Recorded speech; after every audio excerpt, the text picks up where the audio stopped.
নমস্কার বন্ধুরা, মধুময়িনী রান্নাঘরে আপনাদের সকল বন্ধুদের স্বাগত।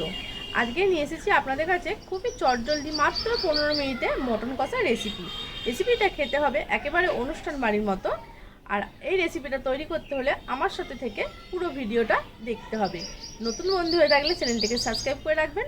আর বন্ধুদের যদি ভিডিওটা ভালো লেগে থাকে তাহলে সকলের সাথে শেয়ার আর কমেন্ট বক্সে জানাবেন কেমন লাগলো।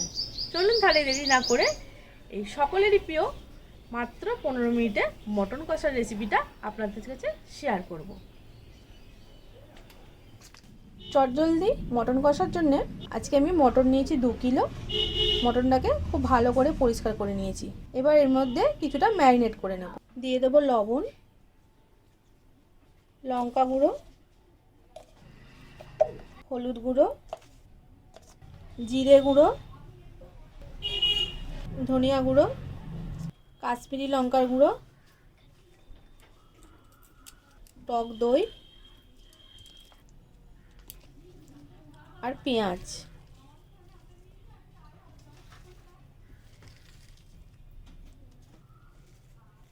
সব কিছু দিয়ে ভালো করে ম্যারিনেট করব। আর এখানে নিয়েছি আমি সরিষার তেল। তেলটাকে গরম করে নিয়েছি। এর মধ্যে দিয়ে দেব দারচিনি, লবঙ্গ, একটা জয়িত্রী, 5টা ফাটানো এলাচ, সবকটা গরম মশলা ভালো করে এর মধ্যে ভেজে নেব। আমি তেলটা আগেই কিন্তু গরম করে নিয়েছি। এবার সমস্ত কিছু দিয়ে আগে এটাকে ম্যারিনেট করব।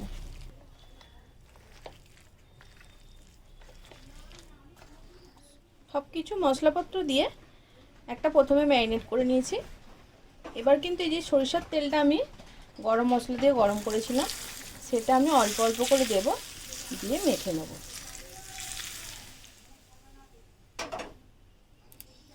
তেলটা গরম আছে তাই একটু সাবধানে মেখে নেব।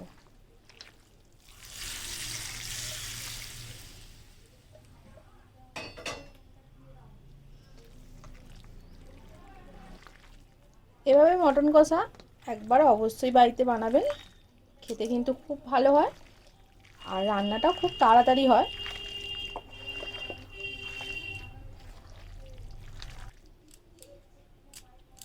মশলার পরিমাণগুলো আপনাদের কাছে বলে দিইনি, আপনারা মাংস অনুযায়ী মশলাগুলো দিয়ে দেবেন।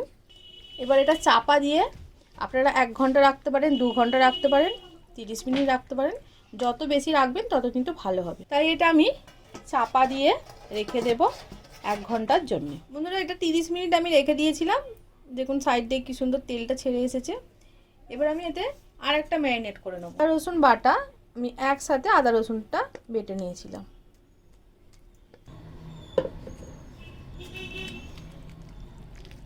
আদা রসুনটা একটু পরে দিয়েছি আমি, আপনারাও পরেই দেবেন।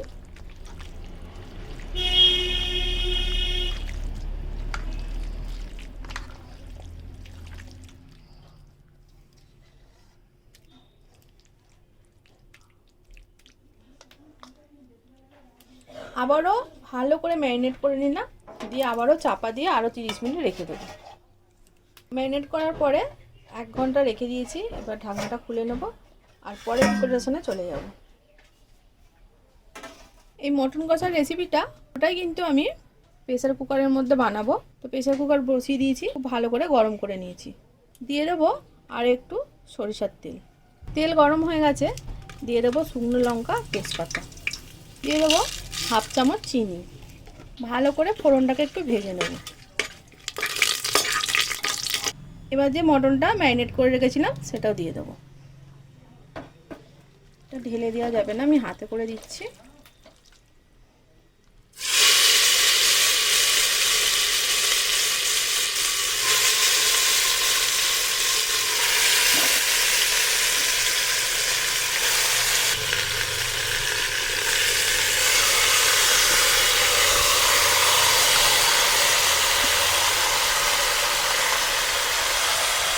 মটনটা দিয়ে দেওয়ার পরে পুরো পরিমাণ মতো লবণটা দিয়ে দেবো। ম্যারিনেটের সময় দিয়েছিলাম, আবারও ভালো করে লবণটা দিয়ে দিলাম। আর এই গামলির মধ্যে মশলা ধোয়া জলটা দিয়ে দেবো। এবার ভালো করে একটু মিক্সড করে নেব। একটু দিয়ে দিলাম জল।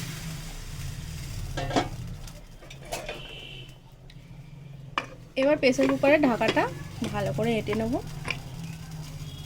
এতে মিডিয়াম আঁচে রেখে 5টা সিটি দিয়ে দেবো। প্রেসারের মধ্যে মটনটা সেদ্ধ হতে হতে এখানে একটা মশলা বানিয়ে নেব। এখানে নিয়েছি আমি 4 মগজ, অল্প 1 চামচ মতো নিয়েছি, কাজু বাদাম 20 পিসের মতো, আর নিয়েছি কিশমিশ। সবকটা মশলা একসাথে দিয়ে দেবো। দিয়ে 2-3 মিনিট জল দিয়ে ভিজিয়ে আর মিহি করে একটা পেস্ট বানিয়ে নেব।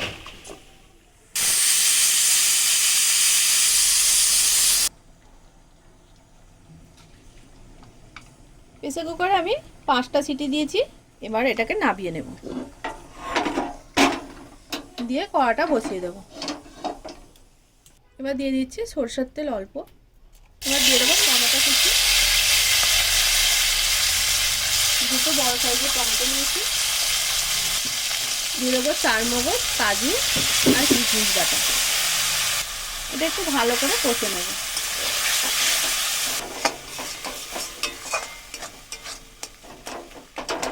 মোটামুটি একটু কষে নিয়েছি।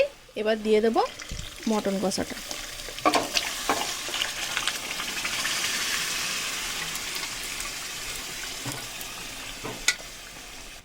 এবার কড়ার মধ্যে দিয়ে ভালো করে কষে নেব। মাংসটা কিন্তু সেদ্ধ হয়ে গেছে ভালো মতো, যেহেতু আমি 5টা সিটি দিয়েছি। দেখুন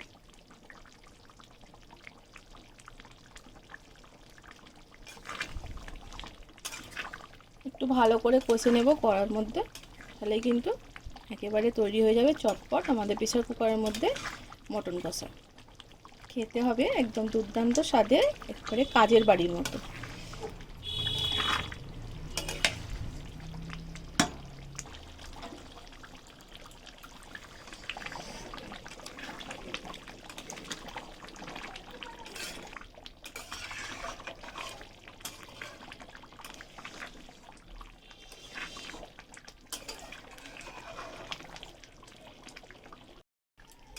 আমাদের এখানে চটজলদি মটন কষা একেবারে তৈরি হয়ে গেছে। একটু গ্রেভি গ্রেভি রাখবো, এটা ঠান্ডা হলে একটু টেনে যাবে।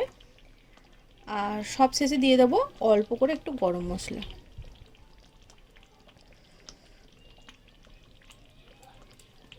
এবার গ্যাসটা বন্ধ করে এটা নামিয়ে নেব। তাহলে বন্ধুরা, এই চটজলদি মাত্র 15 মিনিটে একদম নতুন ধরনের মটন কষার রেসিপিটা আপনাদের কেমন লাগলো অবশ্যই আমাকে কমেন্ট বক্সে জানিয়ে দিন। ভালো লাগলে লাইক শেয়ার করে দিন, আর নতুন বন্ধু হয়ে থাকলে চ্যানেলটাকে সাবস্ক্রাইব করে রাখবেন। নতুন নতুন রেসিপি পাওয়ার জন্য প্লিজ প্লিজ বন্ধুরা, আপনাদের আমার সাপোর্ট অনেক অনেক প্রয়োজন। তাই আপনাদের কাছে বারবার রিকোয়েস্ট, আপনারা ভিডিওগুলো ভালো লাগলে লাইক শেয়ার আর কমেন্ট করবেন। আজ এই পর্যন্তই, ফিরে আসবো আবার নতুন কোনো রেসিপি নিয়ে। ততক্ষণ আপনারা সুস্থ থাকবেন, সাবধানে থাকবেন, ভালো থাকবেন। নমস্কার বন্ধুরা।